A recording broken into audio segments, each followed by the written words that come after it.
이름에서 내가 누군지 결정된다라는 제목으로 하나님 말씀 증거하도록 하겠습니다. 오늘 내용은 부모에게 순종하라, 자녀를 노엽게 하지 말라, 이런 일상적이고 평범한 교훈입니다. 마치 명심보감 같죠? 명심보감은 옛날 6.25 사회에서 고전의 명구나 금언을 뽑아가지고 편집한 내용이죠. 그래서 명심보감 보면은 잠언집입니다. 그래서 명심보감 하나 알면은 잘난 척하기 좋은 것 같은데, 기초적인 거. 만약에 명심보감적으로 접근한다 그러면 그냥 부모 순종하고 자녀를 노엽게 하지 말라. 이건 뭐 유교에서도 말할 수 있고 불교에서도 말할 수 있고 어디서든 말할 수 있는 내용이라고 생각을 합니다. 그거 말고 우리 복음 안에서 예수님의 빛 가운데 복음으로 이 말씀을 푼다 그러면 또 전혀 내용이 달라진다고 생각을 합니다. 먼저 중요한 것이 뭐냐? 나를 무엇이라 하나님이 부르시나 거기서 내 존재가 결정된다는 것입니다. 나를 지명하여 불렀나니 너는 내 것이라. 이사야 43장 1절에 나오잖아요. 하나님께서 우리를 지명하여 이름을 부르십니다. 너는 내 것이라고. 거기서 내 존재가 나오게 된다라는 것입니다. 그러니까 이름이 존재가 된다. 무슨 뜻이냐? 이런 거하고 똑같습니다. 성경의 도처에 너는 종이다. 너는 하나님의 종이다. 이런 얘기가 나오잖아요. 사도 바울도 자기를 소개할 때 뭐 예수 그리스도의 종, 뭐 누구누구는 이렇게 나오잖아요. 그 종이라고 부르셨습니다. 종이라고 불렀다는 건 뭐예요? 주인으로 하나님을 불러야 된다, 그런 뜻이죠. 내가 종이다 그러면 뭐예요? 내가 주인 아니고 나는 종으로 존재하는 것이고 하나님을 주인으로 여겨야 된다. 내가 주인 삼은 모든 것 다 내려놓고 오직 내 주 예수를 주인으로 삼아야 된다. 그 존재가 뭔지가 나오고 내가 어떻게 행동해야 될지, 어떻게 생각해야 될지 다 결정이 되는 거 아닙니까? 그러니까 지명하여 불렀나니 너는 내 것이다. 거기에 다 포함되어 있다라는 것입니다. 또 제일 많이 나온 게 뭐예요? 우리는 하나님의 자녀다. 나는 하나님의 자녀다. 자녀라는 얘기에서 곧장 무슨 생각이 들어야 되냐면, 하나님을 아버지로 불러야 되는 거구나. 그러니까 하나님이 내 아버지 되시는구나. 그걸 강조하는 것입니다. 내가 하나님을 아버지라고 부를 때만 내가 존재할 수 있는 거구나. 아버지 없이 어떻게 자녀가 존재합니까? 그러니까 아버지로 부를 때만 자녀다움이 나타나게 되고 자녀됨이 살아나게 된다라는 것입니다. 그래서 하나님께서 우리를 부르실 때 되게 중요한 거예요. 우리를 어떻게 부르시느냐에 따라서 내 존재, 행동, 생각 다 결정됩니다. 그러니까 하나님이 나를 부를 때 너 내 종이다 그럴 때 내가 왜 당신이 종입니까? 그러면 거절하면 끝이죠. 영접이 중요한 거죠. 하나님이 내 이름을 부를 때 그거를 받아들이는 거, 영접하는 거. 그때부터 내 존재가 결정이 되고 행동이 결정되고 어떻게 살아야 되는지가 다 결정이 된다는 것입니다. 여기서 또 자녀들아, 아비들아 이렇게 이름 부른 것도 자녀 돼야 된다는 거예요. 아버지 다와야 돼야 된다는 거예요. 그 이름에서 존재가 다 나온다는 것입니다. 제가 처음으로 신학대학원 들어가서 이제 전도사가 되었을 때 담임 목사님께 물어봤습니다. 그때는 뭐 이렇게 질문 잘하는 전도사였으니까. 어떻게 하면 좋은 전도사가 될 수 있습니까? 제가 초등학교 4학년, 5학년, 6학년 아이들을 처음에 가르쳤는데 어떻게 하면 좋은 전도사가 되고 아이들을 잘 가르칠 수 있겠습니까? 그랬더니 담임 목사님이 참 멋있는 분이에요. 딱 질문을 하나 딱 하더라고요. 학생이 너를 어떤 존재로 여기느냐에 따라 결정된다 그러더라고요. 학생들이 너를 어떤 존재로 여기게 되느냐. 그러면서 요한복음 10장 말씀 쭉 인용했어요. 거기 선한 목자 싹군 나오죠. 그러니까 네가 어떤 전도사가 되느냐는 학생들이 너를 어떤 존재로 부르냐에 따라 다르다고. 우리 전도사님은 선한 목자야. 그러면 좋은 전도사 되는 거고 싹군이야라고 말은 안 하겠지만 머릿속에 저건 싹군 그러면은 거기서 싹군 되는 거죠. 그래서 제가 그때부터 요한복음 10장 11절이 제 전도사 좌우명이었어요. 이렇게 살아야 되겠구나. 내용이 그거죠. 나는 선한 목자라. 선한 목자는 양들 위하여 목숨을 버린다. 그러니까 목숨 버리는 전도사 되겠습니다. 그러니까 희생하는 전도사 되겠습니다. 싹군은 목자도 아니고 재앙도 아니기 때문에 이리가 오면, 위험이 오면 도망친대요. 그러니까 뭐 어려움이 오면은 맨 앞에 살 생각 안 하고 도망칠 생각하는 거예요. 어디 딴 데를 피하자. 나 살 길이 뭐냐. 그러면 뭐예요? 싹군. 그래서 내가 절대로 하나님이 발령내기 전에 나 살겠다고 도망치지 않겠다. 죽으면 제일 앞장서서 죽겠다. 담임 목사님 말씀에서 내가 그 중요한 포인트를 잡은 게 이 성경 말씀이라고요. 싹군 되는 게 이거구나. 도망치면 안 되는구나. 달아나는 것은 그가 싹군일 까닭이다. 양을 돌보지 아니합니다. 내가 양보다 먼저 죽지 양 죽이고 내가 살진 않겠습니다. 그런 거였고요. 그 다음에 또 하나 중요한 게 나는 선한 목자다. 나는 내 양을 알고 양도 나를 안다. 선한 목자 특징이 무엇입니까? 알아야 된다는 거예요. 그래서 그때 초등학생들 뭐 한 100명쯤 된 것 같은데 이름 1번부터 시작해 쭉 불러가면서 이름 불렀어요. 나중에 100명 정도 다 외우겠던데요. 계속 하루에 한 2번씩 기도하면은 그 이름이 줄줄줄 외워지더라고요. 4학년에 누구, 5학년 누구, 6학년 누구. 그래서 그다음부터는 제가 어떤 사역자들한테 누구 어디냐 그러면 이름도 잘 모르고 머뭇먹거리면 기도하는구나. 그거 뻔한 거죠. 외우려고 외우는 게 아니에요. 기도하다 보면 어떻게 이렇게 안 외워지겠습니까? 그래서 기도 많이 하는 분들은 술술 나와요. 어떤 그 환자들 위해서 기도하는 분 보니까 툭 치니까 환자 뭐 병명부터 시작해서 언제부터 언제까지 뭐 병원에 입원해서 다 알아요. 내가 볼 때, 야, 저게 진짜 선한 목자구나. 그렇죠. 이게 기도하면 다 알게 된다는 것입니다. 그래서 그때부터 기도하는 거, 양떼를 위해서 기도하는 거, 그게 중요하다. 아버지께서 나를 아시고 아버지도 나를 아는 것 같이 나도 양을 위하여 목숨을 버리느라. 그래서 정리하면 뭐예요? 그 목숨 버린다. 그 다음에 어려움 올 때 도망치지 않는다. 나 살겠다고 도망치지 않는다. 세 번째는 양을 알아야 된다. 이 세 가지 정리하니까 뭐 사역자 상이 딱 나오더라고요. 어떻게 살아야 될지. 그러니까 요한복음 10장의 말씀, 전 담임 목사님께서 주신 말씀이 너무너무 좋았어요. 어떻게 하면 초등부 잘 가르치는 전도사가 됩니까? 초등부 학생들이 너를 어떤 존재로 여기느냐에 따라서 결정된다. 그래서 결국은 말을 하나 안 하던 선한 목자입니다. 라는 인식이 있을 때까지. 그러기 위해서는 목숨 걸겠습니다. 어려움에도 도망치지 않겠습니다. 발령 하나님이 내시는 겁니다. 그리고 양들을 알고. 그죠? 그거죠. 그 내용 되니까 뭐 저는 사역의 모든 것들이 다 채워졌다고 생각합니다. 성경에 또 나오는 게 뭐예요? 사도행전 같은 데 너는 증인이다잖아요. 내 증인이 되리라. 우리 증인이라 그랬습니다. 이 증인의 목적이 뭐예요? 공부 잘하는 거 아니죠. 증인은 보고 들은 것이 있어야 된다고요. 내가 보고 들은 것을 전하지 아니할 수 없다 하니. 그래서 증인 되기 위해서는 보고 들은 게 많아야 돼요. 하나님께서 일하시는 것을 보고 들은 거. 성경에서 보고 들은 거 있어야 되고, 내 기도의 체험, 내 신앙생활에서 보고 들은 거, 선교 현장에서 보고 들은 거. 지금도 그래요. 꽤 그 품위가 있는 사람 같이 보이는데 보고 들은 게 너무 미천이 떨어져가지고 세상에서 보고 들은 거 선교 현장 가서 그걸 전하고 있어. 할 줄 아는 게 그거밖에 없기 때문에. 그러니까 참 알죠. 빈곤한 거죠. 참 빈곤, 신앙을 빈곤하게 해요. 보고 들은 게 풍성한 사람들은 보고 들은 거 전하는 거예요. 뭐 힘들겠어요. 제가 여기 앉아가지고 지금 보고 들은 거 이렇게 전한다 그러면 이거 외울 필요 있습니까? 옆에는 어떤 형제, 어떤 전사님, 또 어떤 형제, 어떤 권사님, 뭐 집사님 이렇게 쭉 설명할 수 있죠. 여기는 누구누구 이렇게. 보고 설명 못하는 사람이 어디 있어요. 여기 누가 앞자리에 2명이 앉아있고 뭐 4명이 앉아있고 이런 거. 그러니까 보고 들은 게 있으면은 사실은 뭐 부담되는 게 하나도 없는 거예요. 근데 보고 들은 게 없는 사람에게 증인되라 그러니까 증인이 아닌데 증인되라 그러니까 증인이 너무너무 힘든 거라고요. 여러분 복음이 뭡니까? 예수님 아는 거예요. 예수님 보고 들은 거. 아는 예수님 증거하는 거죠. 나를 살리신 예수님. 그 다음 우리가 믿는 이 복음이 뭐예요? 모든 자에게 구원을 주신 하나님의 능력이라. 내가 구원받지 못한 백성이 내가 구원받았다. 죽다가 살아난 사람이 자기 죽다 살아난 얘기를 못 전할 리가 있겠어요? 나 이렇게 다 죽다가 이렇게 해서 내가 구사일장을 살았어. 그게 복음이라고요. 모든 믿는 자에게 구원을 주신 하나님의 능력이 됨이라. 근데 그런 경험이 없으니까 뭐 꾸며내야 되나요? 뭐 남들이 한 얘기, 가슴에 없는 얘기를 하려니까 어려운 거죠. 그러니까 억지 춘향이 되는 거죠. 너 하나님의 사람아. 디모데전서 6장에 나오잖아요. 하나님의 사람이라는 그 의식에서 그렇게 부른 거에 대한 응답에서 하나님 사람답게 살 거 아니에요. 내 존재, 삶 다 증명되고 결정된다는 것입니다. 여러분 하나님께서 나를 부르시는 거에 대해서 부르시면 응답하십시오. 아들아 그러면 내 아들입니다. 아버지죠. 내 종아 그러면 내 주인은 예수님밖에 없습니다. 증인이다. 네, 내가 보고 들은 거 다 증거하겠습니다. 그겁니다. 그러니까 우리는 가짜가 설 수 있는 곳이 아니에요. 다 진짜가 돼야 됩니다. 진짜.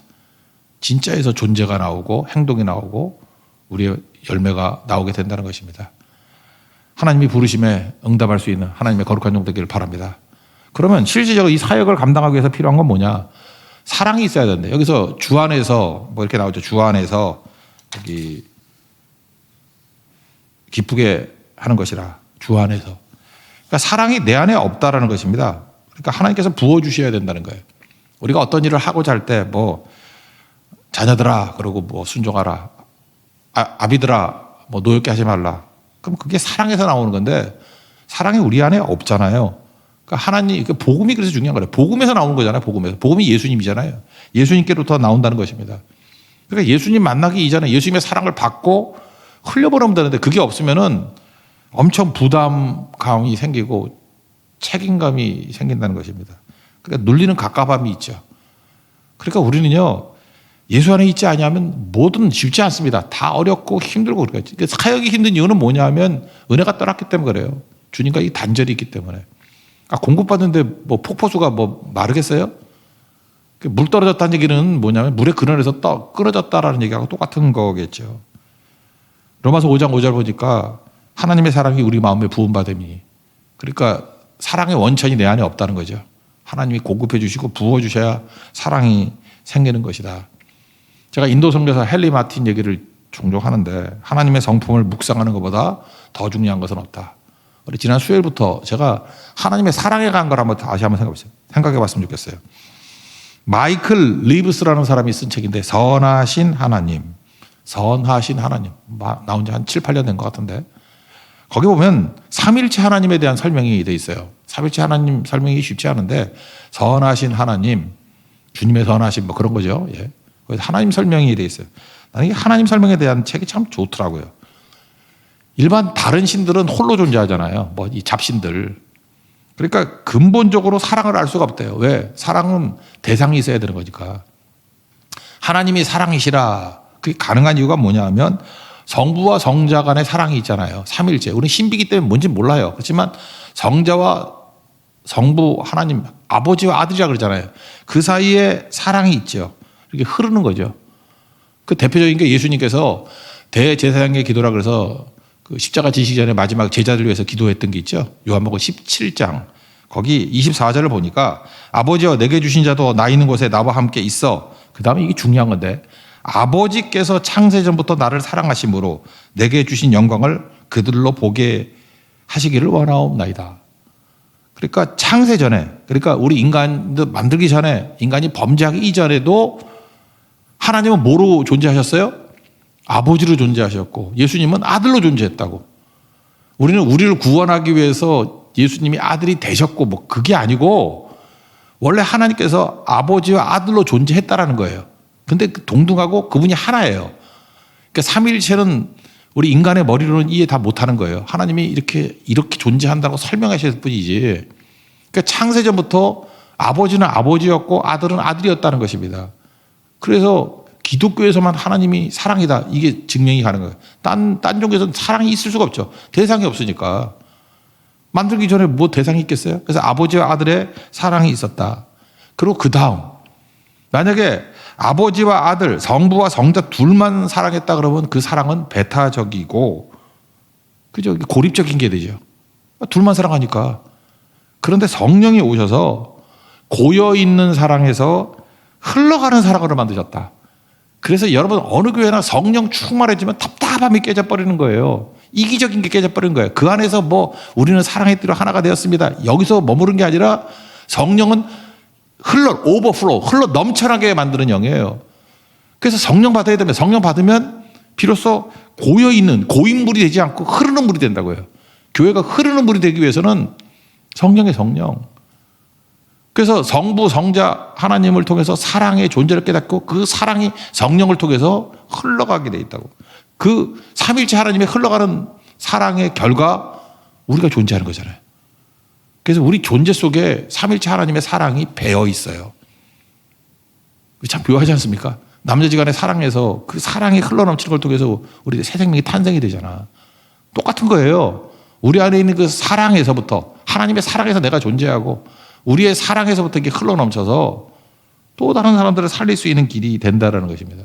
제가 수요일에 설교, 저녁 설교 때 그 플라톤, 세상 철학적인 사랑 얘기를 했죠. 플라톤은 이런 얘기를 했어요.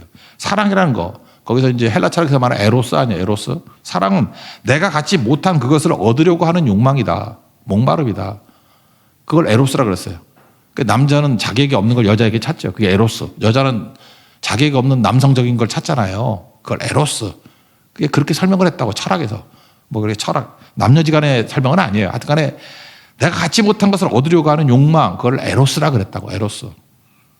그런데 하나님은 결핍이 없고 부족이 없잖아요. 그러니까 하나님은 에로스가 있을 수가 없죠. 그래서 플라톤은 이렇게 결론을 내렸어요. 하나님은 사랑이 불가능하다.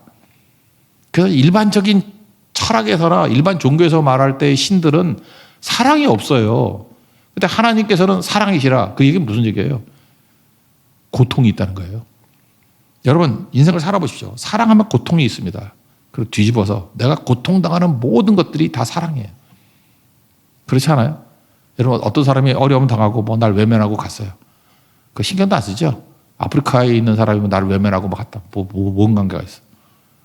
근데 내가 가장 고통스러운 사람이 누구야? 가장 사랑하는 사람이 나를 외면했을 때 고통스러운 거라고. 그러니까 무슨 얘기냐면은 하나님께서 우리에게 아픔을 주셨다는 얘기는 이게 동전의 양면인데 사랑을 주셨다는 거예요. 하나님께서 예수님께서 우리를 사랑하신다. 나를 사랑하신다. 이처럼 사랑하사 죽는다는 거예요. 죽을 때까지 고통당한다는 거예요. 똑같은 얘기죠. 하나님은 사랑이시라. 하나님은 고통받는 현장에 계신다. 동의합니다.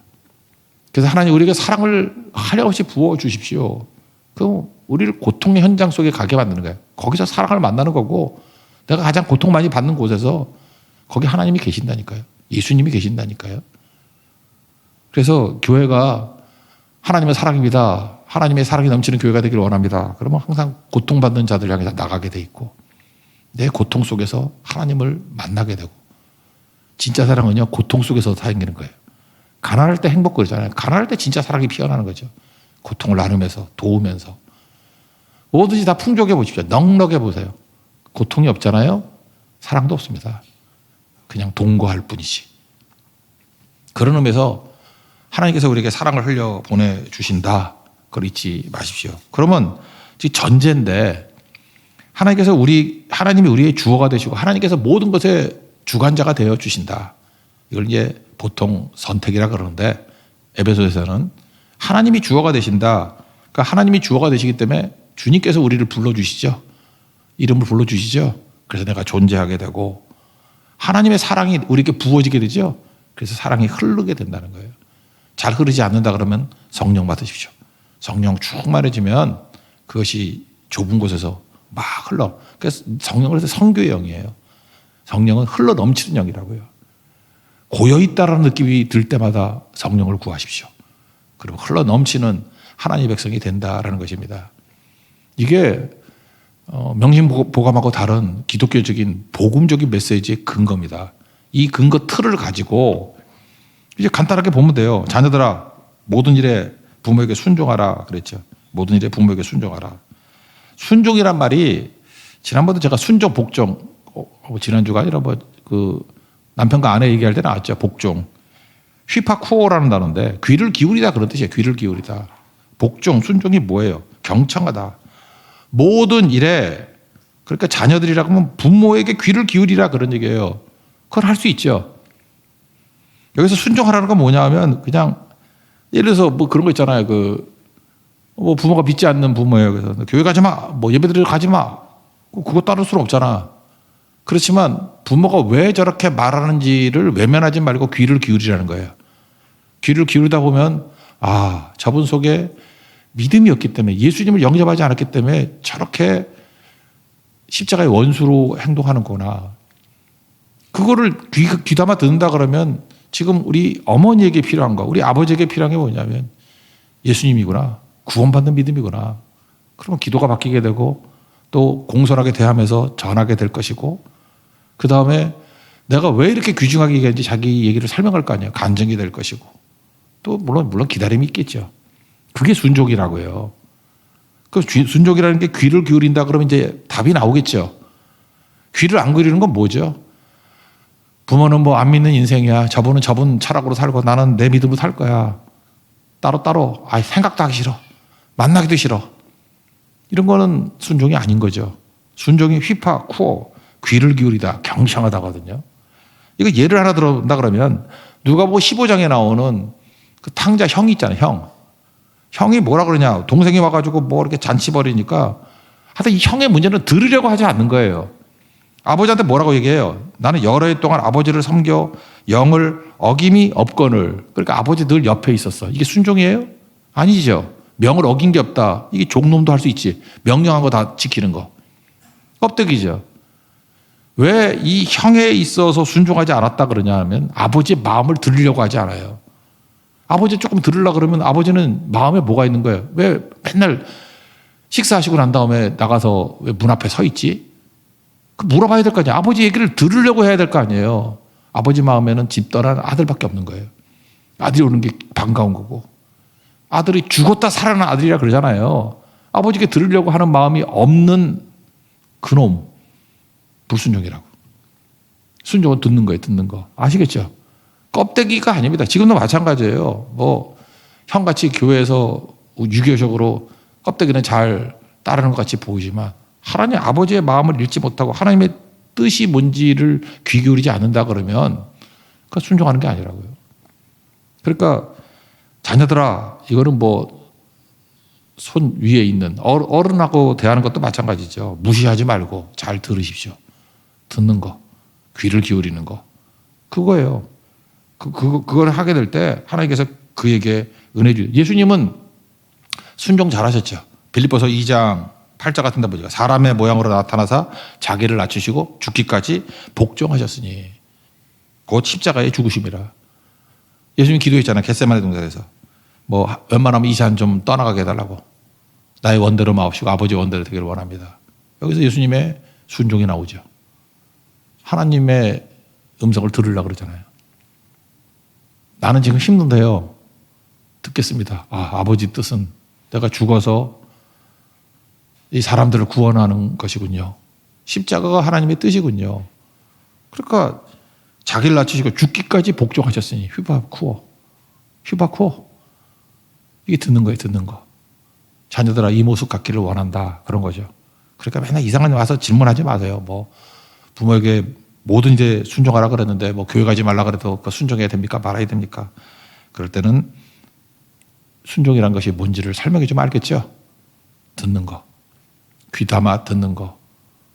듣고 난 다음에 하나님의 뜻을 세우는 거겠죠. 그럼 다 알겠죠? 그것이 우리의 길이라는 것입니다. 그 다음에 아비들아 자녀를 노엽게 하지 말라. 이것도 뭐 이걸로 설명할 수 있죠.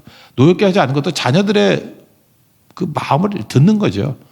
잠깐 노엽게 하지 말고 뭐 했니 안 했니 행동만 아니라 도대체 자녀의 마음 가운데 뭐가 있느냐 그거 듣는 거. 이것도 부모의 순종이겠죠.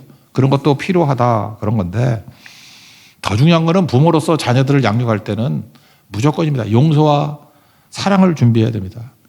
여러분 육체적인 자녀 양육할 때는 어떻게 하면 양육 잘합니까? 물어보면 용서와 사랑을 준비하시고 그 예수님께 받아야겠죠. 우리 용서와 사랑이 내 안에 없으니까. 그리고 자녀 양육은 그냥 용서하고 사랑하는 거예요. 목회도 가정하고 비슷하다 그러잖아요. 혹시 뭐 우리 목회자들 누가 나한테 묻지도 않은데 목회가 뭡니까? 그러면 용서와 사랑을 하는 겁니다. 용서하고 사랑하고 용서하고 사랑하고 용서하고 사랑하고 끝없이 하는 거예요. 거기서 성장이 있는 거죠. 시내산 앞에서는 성장이 없습니다. 시내산 앞에서는 뭐예요? 벼락치고 천둥치고 죽여버린다 그러고 윽박지르는 것으로 분노하는 것으로 변화되는 게 아니고 용서하고 사랑하고 용서하고 사랑하고 그때에 자라나죠. 우리 자녀들 양육할 때 애들 어떻게 컸습니까? 용서하고 사랑하고 그래서 큰 거 아니에요? 용서하고 사랑하고 그 언제까지 해야 되죠? 오래 참으라 될 때까지죠. 왜 하나님께서 우리를 부모로 부르셨나? 이게 부모가 예수님 믿기 쉬워진다는 얘기가 뭐냐 하면 부모 심정에서 하나님 심정을 이해하는 거예요. 그 용서하고 사랑해야지 잘하잖아요. 하나님은 나를 이렇게 용서하고 사랑해서 여기까지 왔구나. 참으라, 맡기라, 그리고 기도하는 거죠. 많은 순간에 또 문제 있는 자녀들이 있지 않습니까? 문제 있는 자녀들이 있을 때 제가 볼 때 그 가정을 보면서 하나님이 저 가정을 어떻게 다루시나 결국 자녀도 변화시켜 주셔요. 구원해 주시고 모든 자녀 가정들 하나님 사랑하시는데 우리는 구원시키는 하나님의 능력이 있는데 근데 자녀의 변화되는 과정을 통해서 부모가 변화돼요. 그거 아세요? 이렇게 말하는 거 좀 심하게 얘기하는 거지만 부모 변화시키기 위해서 자녀를 잘못된 길로 가게 만드는 경우도 있는 것 같아. 아니, 제 해석이에요. 하나님 해석은 아니고 내 느낌에 꼭 그런 느낌이 들 정도예요. 그래서 용서와 사랑을 하는 부모는 용서와 사랑이 있어야 됩니다. 부모적인 위치에 있는 사람도 용서와 사랑이 있어야 됩니다. 그러면 자녀들이 변화돼요. 그런데 그 과정을 통해서 부모가 변화돼요. 이게 십자가의 복음입니다. 우리 교회가 이게 사역을 많이 합니다. 사역하다 보면 그 부모 입장에서 하는 것들이 되게 많잖아요. 뭐 준비하느냐, 뭐 실력, 돈, 뭐 그런 거 아닙니다. 용서와 사랑을 준비하십시오. 우리 중요 요직으로 뛰시는 분들 있지 않습니까? 뭐로 내가 사역을 준비해야 되겠습니까? 목사님. 그런데 용서와 사랑을 준비하십시오.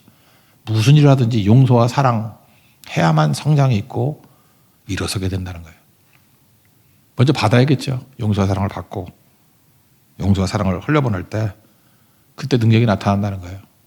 저는 303장이 너무 좋더라고요. 날 위하여 십자가에 피 흘리신 주님. 그거 묵상하게 될 때 그 용서 사랑이 내게 오더라고요. 그러니까 내가 할 일이 뭐예요? 이렇게 받은 1만 달란트 탕감 받은 백성이 뭐 100데나리온 뭐 용서 못 하겠나. 결국 교회가 언제 부흥하고 언제 성장하고 언제 하나님의 공동체가 되느냐. 용서와 사랑을 체험하고 우리 그러니까 내가 선 거죠. 그리고 무한대로 용서와 사랑이 흘러가게 만드는 교회가 되면은 그게 자녀를 노엽게 하지 않고 이렇게 세울 수 있는, 낙심하지 않게 만들고 이렇게 세울 수 있는 거룩한 재단이 될 수 있다는 것입니다. 그런 축복이 많은 우리 하나님의 교회 되기를 축원합니다. 자리에서 일어나겠습니다. 303장 찬송하겠습니다.